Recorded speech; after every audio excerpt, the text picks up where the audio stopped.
Bonjour les amis, aujourd'hui on se retrouve pour un déballage justement. J'ai fait l'achat d'un petit matériel. Alors il y en a qui le savent, voilà, moi j'ai déjà du matériel justement de mesure, tout ça. Puis suite à ça, j'ai vu celui-ci avec des caractéristiques très intéressantes et surtout par rapport à son prix. C'est pour ça que je voulais vous faire un petit déballage avec vous et voir ce qu'il en est. Puis je sais que c'est une marque que j'affectionne tout particulièrement car j'ai déjà fait l'achat de cette marque sur plusieurs produits et je n'ai jamais été déçu. Ok, sur ce, je vous mets devant et puis on le déballe ensemble. Ok, allez c'est parti. Alors pour ceux qui l'auront remarqué, bon je pense que vous aurez reconnu, d'accord, par rapport à la marque. Voilà, j'ai décidé de l'acheter, comme je vous disais, par rapport à ses caractéristiques et au niveau de son prix. Ça on en parlera un petit peu plus tard. Et bon bah voilà, on va l'ouvrir ensemble et on va voir un petit peu ce qu'il en est et voir un peu tester tout ça. Ok.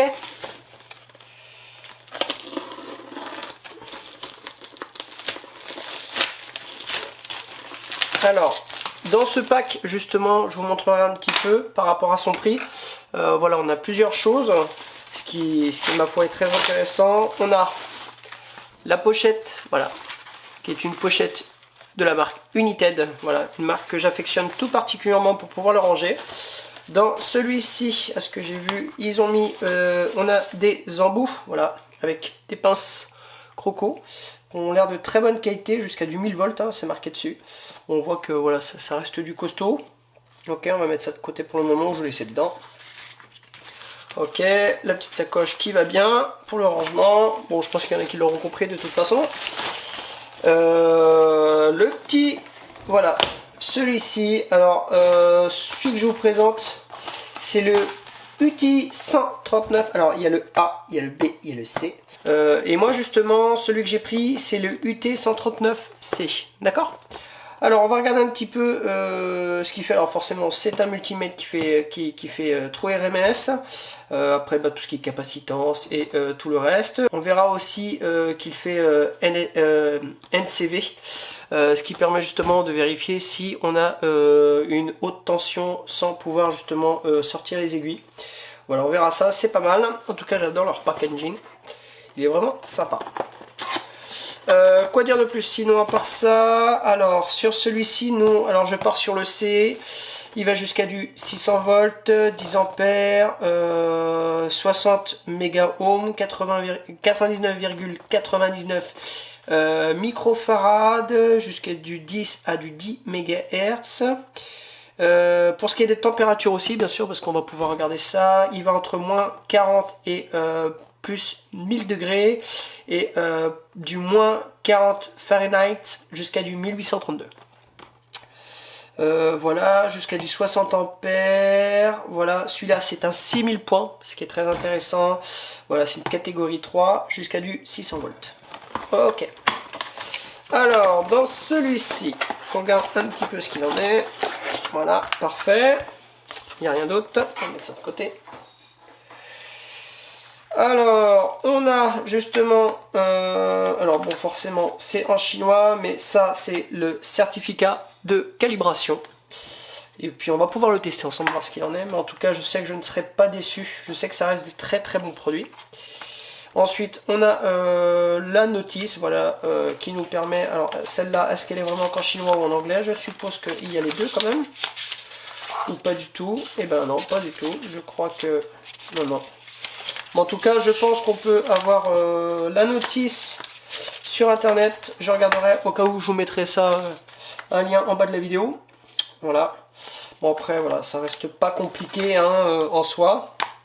Et voilà. On a les aiguilles avec celui-ci qui m'ont l'air de très bonne qualité. Voilà. De marque United. Voilà. On a les embouts de protection. Pas mal. Parfait.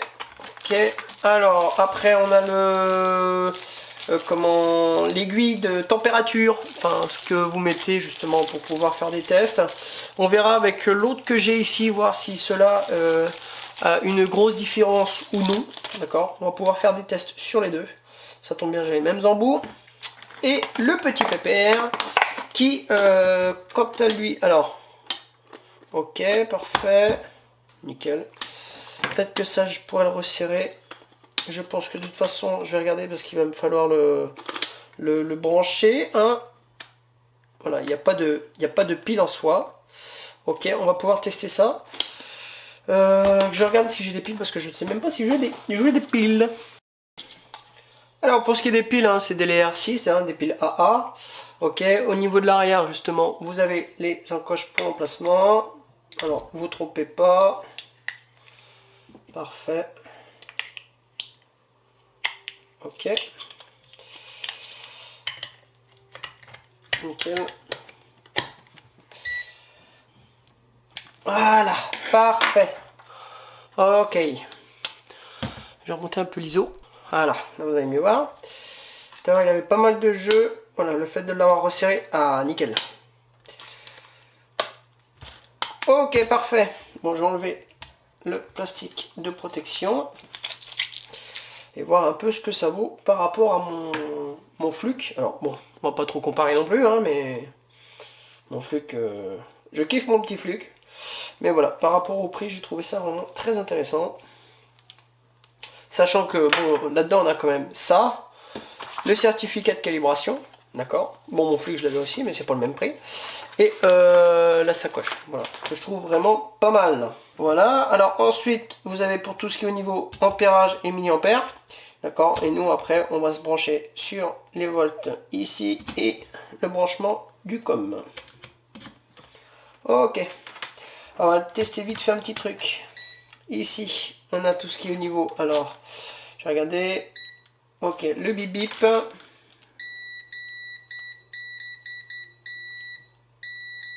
Brouilleur actif, ça va.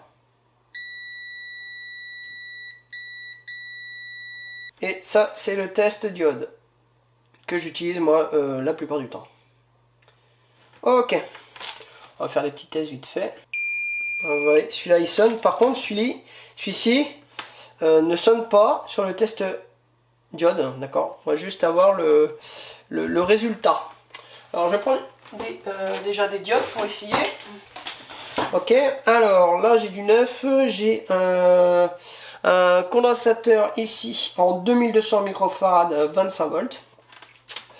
On va essayer déjà avec le rouge, d'accord. Puissiez voir. Alors attends, hop, que je vous dérange pas trop quand même. Voilà. Alors on va tester celui-ci. Alors je vais mettre en nanofarad. Hop. Voilà. Alors pour le Fluke, qu'on regarde pour du 2200 microfarad. Là j'ai 2116 microfarad. Ouais, 2091 plus exactement. Ok, parfait. Ensuite, pour le United UT139C, on va tester, voir combien il me trouve.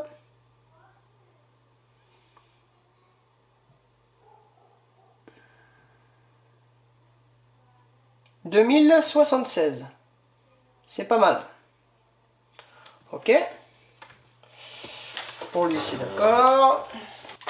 Tiens, on va tester un petit pont de diode ici. Parfait.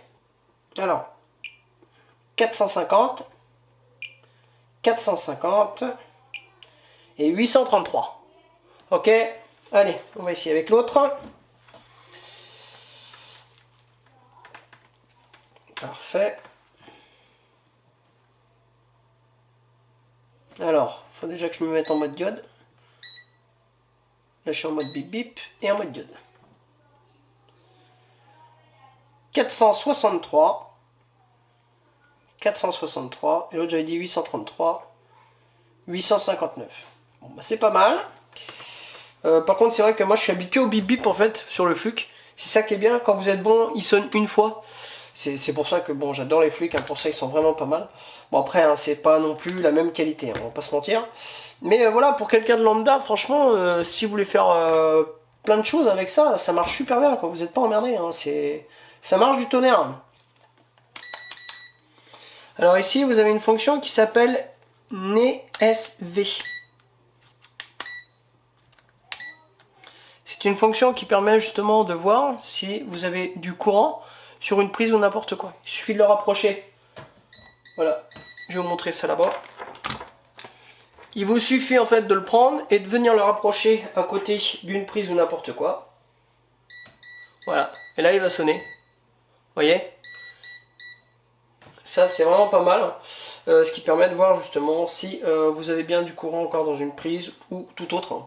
Je trouve ça très utile par contre là-dessus, c'est vraiment pas mal. Sur celui-ci par contre, on n'a pas...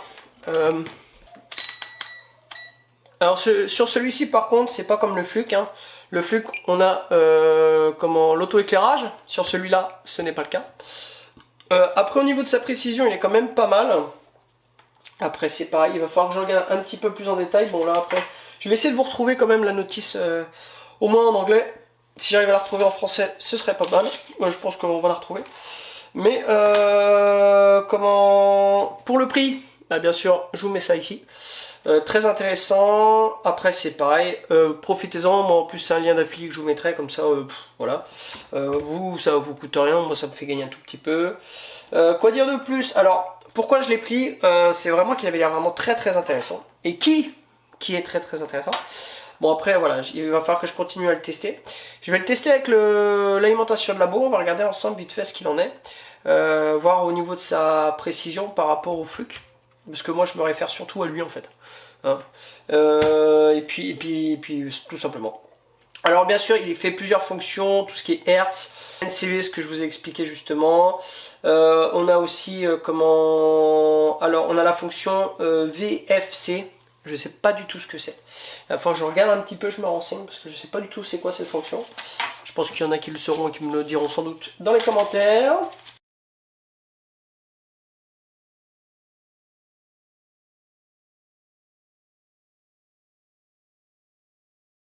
Alors au niveau, alors ce que je suis en train de voir, ce que je suis en train de comprendre, c'est en train de me dire justement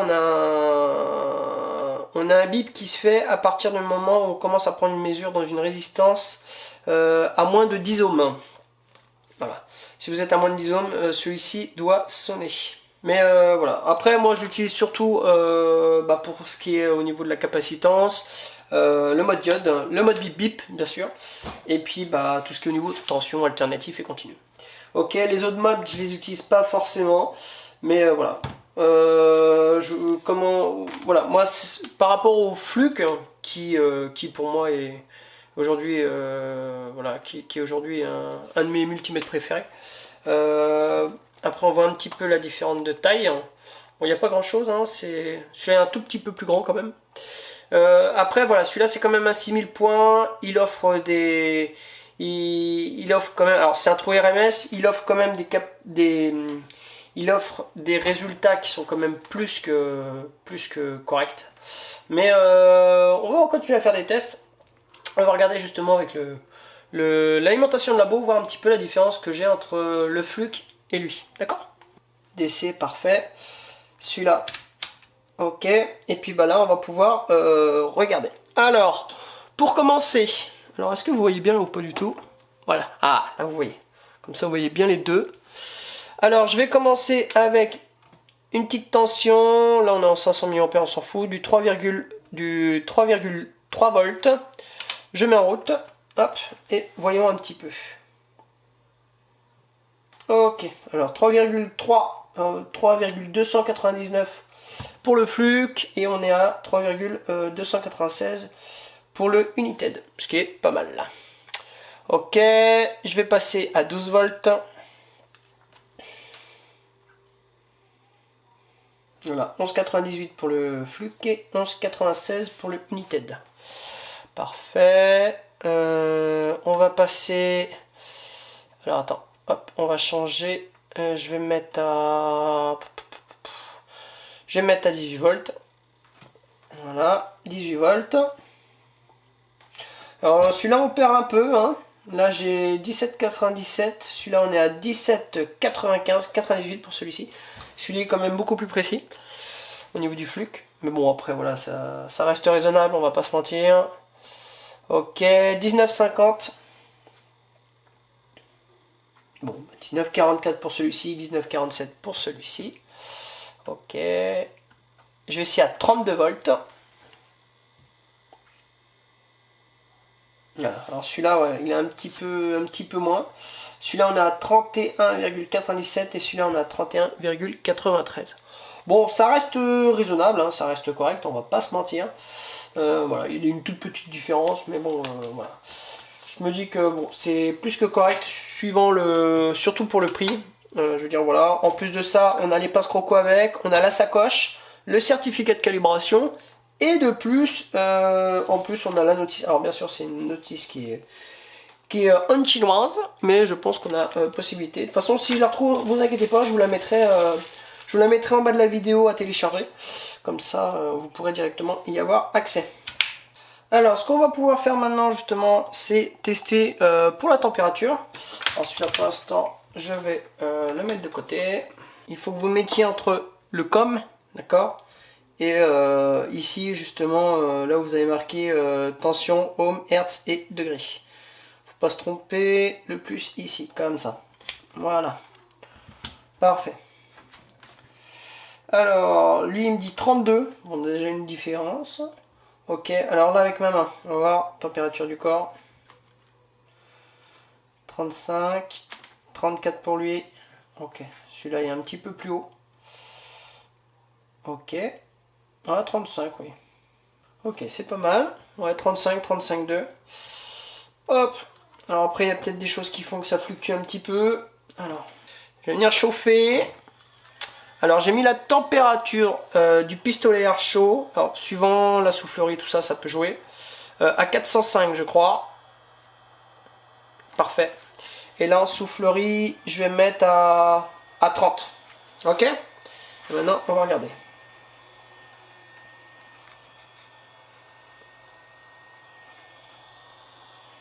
On va mettre les deux dedans, voilà, comme ça. Hop.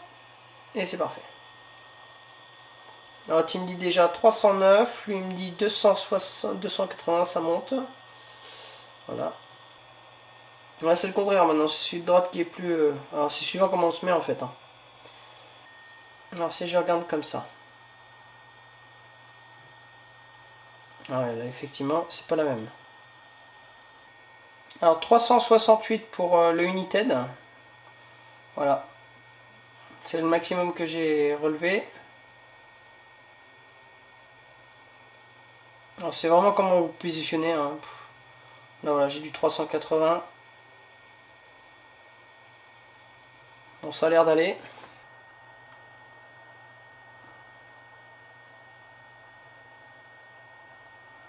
Vous voyez, pour celui-là, c'est pareil, on est à peu près approximatif. Hein, il me dit 380, 350. Voilà. Là, ouais, il remonte. Ah bah là, il monte. Alors par contre, le United est beaucoup plus stable. Vous voyez, 346, après il redescend. Ouais, il est beaucoup plus stable le United. Bon bah, on va dire que c'est kiff kiff Borico, hein. Je sais pas trop quoi penser. Ok. Bon, en tout cas, bonne petite bête. En tout cas, il a l'air de très très bien fonctionner. Puis il fait chaud. Comme je vous disais, bon, l'avantage c'est quand même que bah voilà, vous avez la sacoche qui va avec. Voilà, si vous avez besoin. Moi, je l'utiliserai pour mettre ça dans ma mallette de boulot. Je pense que ça va être un atout qui va être pas mal. Voilà, en plus. Parfait. Comme ça, moi, je l'utiliserai quand j'aurai besoin des déplacements. J'en ai un autre petit, bon, que je vais garder aussi, hein, c'est pas un problème. Mais voilà, moi, si besoin, celui-là, je pourrais le trimballer partout. Et c'est pareil, si par exemple j'ai besoin de tester des composants quand je me déplace, bon, bien sûr, j'aurais plus confiance en celui-là que le tout petit que j'ai. Bon, après, c'est vrai que prendre des mesures sur des composants quand on est en déplacement, c'est un truc qui se ferait très rarement, voire pratiquement jamais. Après, j'ai pris parce que franchement, très intéressant. Par rapport à son prix, à ce que je vous disais, par rapport à la qualité aussi, hein, d'accord, c'est quelque chose qui est pas mal, on voit bien, hein, il est propre, il est solide, hein. On a quand même sa protection autour. Quoi dire de plus? Alors par contre pour la notice, je vous préciserai, il y a juste, alors moi au niveau des ampères, j'ai pas testé, au niveau des hertz non plus, j'ai pas d'oscilloscope. Je pense que c'est un truc que je pourrais me faire plus tard. Et par contre, vous avez la fonction voilà NCV qui permet justement, vous mettez à côté d'une prise et puis vous voyez si il y a bien du courant ou non. Voilà, quoi dire de plus? Bah pas grand chose hein, les amis. Je vous ai pris sur le qui-vive vite fait parce que bah, je l'ai reçu. Je me suis dit ça peut être intéressant de faire une petite vidéo pour ceux qui voudraient voir un petit peu ce qu'il en est. Très bon petit multimètre, pas mal du tout. Voilà, pour le prix, franchement c'est très intéressant. Après voilà, on va pas lui en demander autant qu'un Fluke, hein. D'accord, mon Fluke, voilà, je m'en séparerai jamais, ça c'est sûr. Je le kiffe par-dessus tout. Mais en tout cas, voilà, je trouve qu'il est vraiment bien. En plus, on a ce qu'il faut pour le rangement. Les rangements au niveau des cordons, pareil. Voilà, à l'arrière, ce qui est pas mal. Voilà, ça c'est pas mal du tout. Nickel.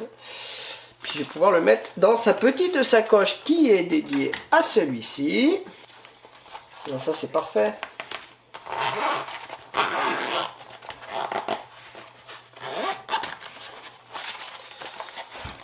Parfait, en tout cas, moi je suis vraiment content de ce petit produit. Voilà, ça fera un petit plus dans la collection. Et puis voilà, rien à dire de plus. Alors, calibration a été faite en décembre 2021. Et puis c'est tout. Voilà, bon bah les amis, bon désolé, il manque des choses, hein. Franchement j'ai pas tout détaillé. Voilà, bon j'ai fait quelques tests avec, après bon voilà, pour celui qui veut se lancer en électronique, d'accord, et qui a besoin de quelque chose à pas cher avec un minimum de qualité, bah je vous recommande celui-ci. Voilà, c'est rien à dire de plus. C'est pas pour vendre du rêve, hein, mais c'est vrai que ça marche bien. Bon, je regarderai ça. Voilà, sur ce les amis, bah, je vais vous laisser là-dessus. Et puis bon bah ceux qui auraient voilà, des réponses par exemple à des questions ou des choses que j'aurais pas notifiées, je pense qu'il y a des choses que j'ai oubliées, ça c'est sûr, j'ai pas fait tous les tests, hein, d'accord, j'ai pas d'oscilloscope pour faire des tests au niveau des ondes, ce genre de choses, au niveau des hertz. Mais en tout cas voilà, s'il y en a qui ont plus de détails, bah, n'hésitez pas. Sur ce, voilà, moi c'était pour faire une petite présentation vite fait, et puis c'est un petit truc qui va faire partie de la collection qui va être dans ma sacoche. Et puis bah moi je vous retrouve très bientôt pour une nouvelle vidéo. Allez, je vous laisse et je vous dis à la prochaine. Bye!